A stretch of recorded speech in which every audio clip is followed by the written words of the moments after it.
গত বছরের ছাগলকাণ্ড এখনও রয়ে গেছে দেশের কোরবানির পশুর বাজারে।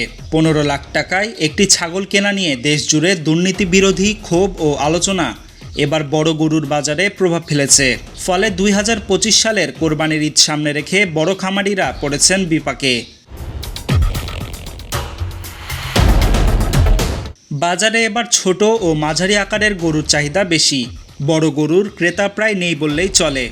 রাজনৈতিক পরিবর্তন, দুর্নীতি বিরোধী অভিযান ও প্রশাসনিক নজরদারির ভয়ে বিত্তবান ক্রেতারা অনেকেই আত্মগোপনে আছেন। অনেকে বড় গরু কিনতে চাইছেন না, আবার অনেক খামারি তা নিয়ে প্রচারও করছেন না।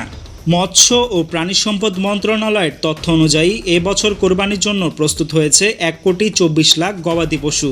এর মধ্যে গরু মহিষ 56 লাখ ও ছাগল ভেড়া 68 লাখ। গত বছর গরুর তুলনায় ছাগল ও ভেড়ার কোরবানি বেশি হয়েছিল। বড় গরু প্রস্তুতকারী অনেক খামারি বলছেন, এবার কোটি টাকার গরু কেনার মতো আগ্রহ নেই কারো, বরং খরচ বাড়লেও লাভ নেই। খাদ্য ও পরিবহন ব্যয় বেড়েছে অনেক গুণ, ফলে ছোট গরুর দিকে ঝুঁকছেন খামারিরাও। এদিকে পশুবাহী ট্রাকে ডাকাতি ও ছিনতাইয়ের আশঙ্কা, বর্ষাকালীন যানজট এবং অনিশ্চিত বাজার পরিস্থিতি নিয়ে পরিবহন হয়ে উঠেছে বড় চ্যালেঞ্জ। বিশেষজ্ঞদের মতে, বড় গরুর খামার রক্ষায় সরকারকে নিরাপদ পরিবহন, বাজার ব্যবস্থাপনা ও মূল্য নির্ধারণে হস্তক্ষেপ করতে হবে।